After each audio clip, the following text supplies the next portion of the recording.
Today we're talking about prompting. Now back in my day, prompting wasn't a thing. We did things the hard way, the way God intended. We did feature analysis, we did crowdsourcing to gather data, we built complicated models with inductive bias, transductive SVMs, and we liked it, even though it was hard. But that's not the way it is anymore. You don't need to do any of that. You can just do prompt engineering to solve all your problems. In this video, I'm going to talk about prompt engineering. I'm going to teach you the most important forms of prompt engineering that you should know about. But my goal for this video is more importantly to teach you when you shouldn't do prompt engineering, because the skills that I've listed here are still important and they still come up when you're doing any sort of natural language processing, even if a prompt is involved. Sometimes it seems like magic. If you say the right word, your program will suddenly start working better. And of course it isn't magic. Using the right kind of words in your prompt unlocks parts of the training dataset, either in pre-training or in your alignment dataset, that happen to work better. But knowing the right words to use, that does seem kind of hard to figure out on your own. And some people believe that learning these skills, unlocking this magic, is a career unto itself. And you see headlines like, "Is prompt engineering the career of the future?" And it's great to know how to do some basic prompt engineering, and we'll talk about the basic kinds of things that you can do with a prompt in just a second, but I don't think it's enough to make a career out of it. I think this is an example of Bettridge's law of headlines. If a headline asks a question, the answer is usually no. And I think this is the case here. Now I want to be clear, I think prompting is great, you should know how to do it, and in many cases, it's all you need to do. If you just need to transform one X into one Y, and you are the expert on whether that happened correctly, yeah, play around with the prompt, figure out if it got it right, fix the prompt until it does, and when you're happy with the final output, you're done. But a lot of times, instead of doing prompt engineering, you should be either doing a lot more or a lot less. I'll say what I mean about that in a second.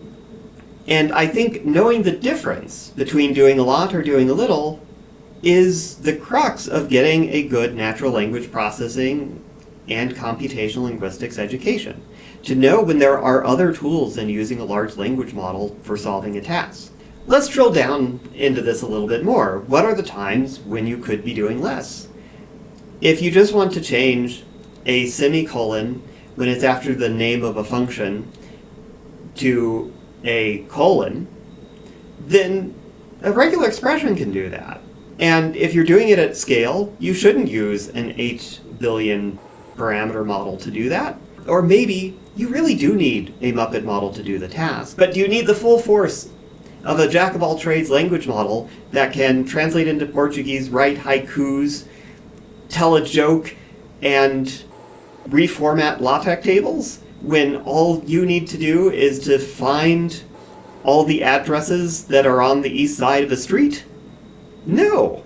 And so even though you might start out with a full-featured model, you can often distill that into a smaller model or fine-tune a model to make it do what you actually need it to do and not all the other stuff.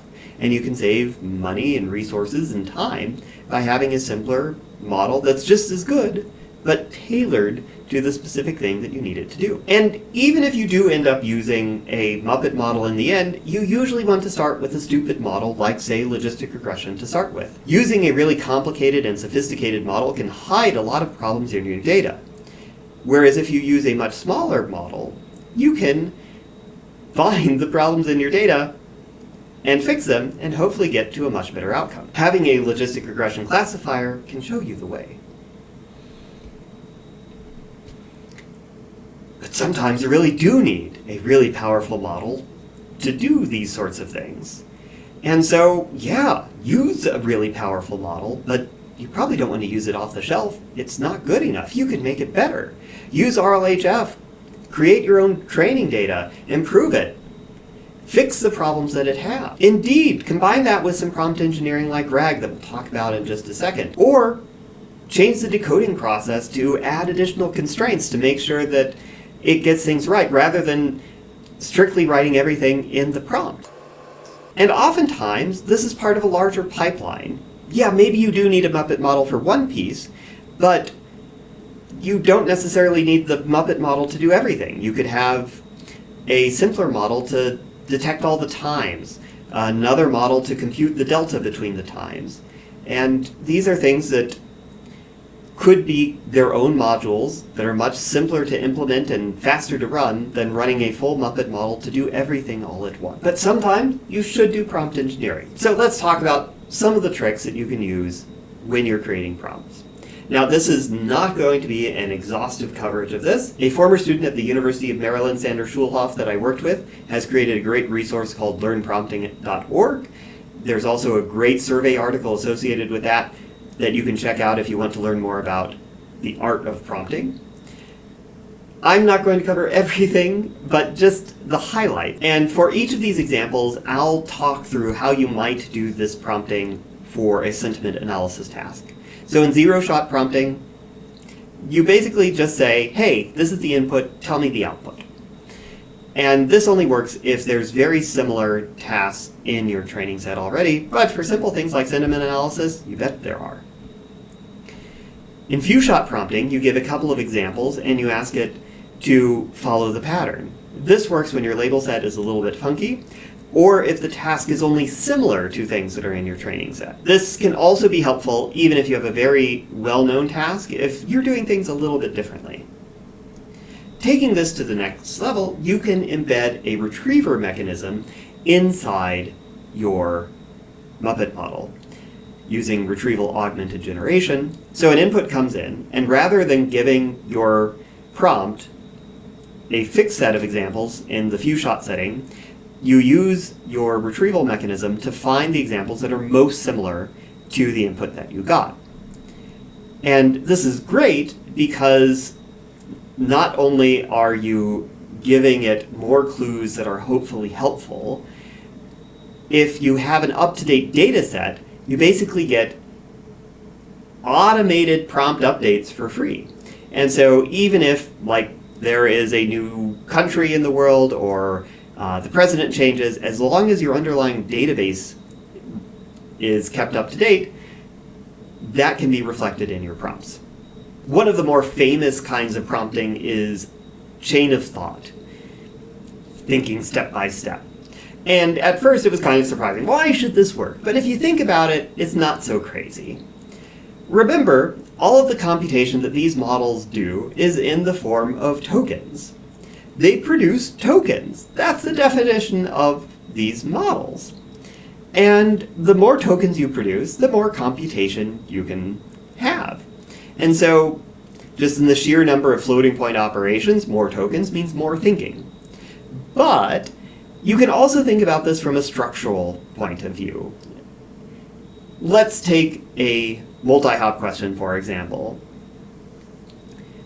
What is the tallest building in the largest city in the state where the husband of the actress who played Seven of Nine on Star Trek Voyager was elected to office? And so you can go through and unravel each of these hops in the question. So, Jerry Ryan's husband was in Illinois, the biggest city is Chicago. Aha, all right. And so now it looks like a really simple question. What's the tallest building in Chicago? It's the Sears/Willis Tower. All right, so I have been dragged kicking and screaming into teaching prompting. Does this make me some sort of AI antagonist? An anti-AI Luddite? Not at all. I do AI stuff as part of my research, but I'm hoping that prompting is not something that is here to stay, that we will have better abstractions for working with artificial intelligence than figuring out when to use a colon, when to say please and thank you. There's gotta be a better. As I record this video in 2025, I think that better way is by using AI to figure out the prompts to call AI models. We can't escape using Muppet models, but we can use them better, especially if we're doing it systematically. And one of the best frameworks for doing that, at least as I record this in 2025, is DSPy, created by Omar Khattab. Now he says DSPy, but I really think that this should be pronounced Dispy. I'm going to call it Dispy, and nobody can stop me. And the great thing about this is that it can come up with clever stuff that you might be too embarrassed to type into a prompt. And so in this great paper, The Unreasonable Effectiveness of Eccentric Automatic Prompts, they found that for answering science questions, telling the Muppet model, hey, you're actually Science Officer Gonzo. Hey, you're actually, they found that telling the Muppet model, hey, you're actually the science officer in Pigs in Space, and use that to answer these questions. And that works better than a more generic prompt, because again, you're unlocking a part of the training set that works better for the kinds of things that they cared about. And they tested it rigorously with a held out data set. And there's no reason that you can't do that too. Let some program try out a bunch of prompts and see what works well. So define what things need to happen when you run your program in, say, a Python program. Have declarative modules that say, these are the steps in my process. In step 1, I need to get a context and a question, and that will turn into what gives me a RAG result. And although each of those steps might be driven by a Muppet model, let other models figure out how to prompt it. It's a long, laborious process to test it out, but that's something computers should do, not a prompt engineer. This might give you a headache, because a lot of these Muppet models are black boxes. They're just an API call out there on the web. You don't necessarily have access to the weights. And yeah, it is hard. It's a combinatorial optimization problem. But is it better for a computer to do that, or you just trying out stuff at a keyboard? I'm going to bet that you would rather a computer do it for you. And oftentimes, a computer can do it better. Sander from learnprompting.org tried this out on a task. Dispy beat him. Although, that may not always be the case. And so, when you actually design a program in Dispy, see the next video for a more thorough example, you write down how you're going to execute your program. Dispy generates a prompt to call a language model to generate the answer that you want, and then it tracks how well it does on some held out set, and you can try this with any sort of base Muppet model that you want. Now, stronger models are probably going to give you higher results, but you can still squeeze out a lot of performance even with older models. There is no free lunch. The only way that this happens is if you go through the process of thinking through the steps of your flow of data and where Muppet models needs to come into the picture, and you need to generate some function that can score whether it did a good job or not. And oftentimes you will need some held out data that you have annotated, that you have carefully looked at, that maybe you have engineered some features to figure out whether it did a good job of satisfying your response or not. And then Dispy can go through the combinatorial process of trying out a bunch of prompts to see how well it did. And you can kind of see that we're coming full circle. In the old days, you would have to do feature engineering to create a good classifier. You still have to do feature engineering to get a good metric to determine whether a response satisfied the query that went into your pipeline or not. You still need to understand your data.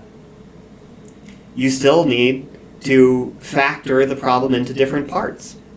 And yeah, maybe some of those parts are Muppet models. Some of the parts are probably not Muppet models. But a framework like Dispy allows you to put all of those pieces together at once. So this was my conflicted, angst-ridden confession about prompting.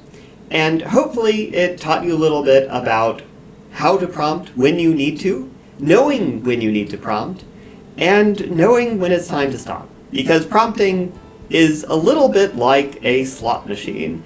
A really complicated, computationally intense slot machine. It feels good to play around with the prompts.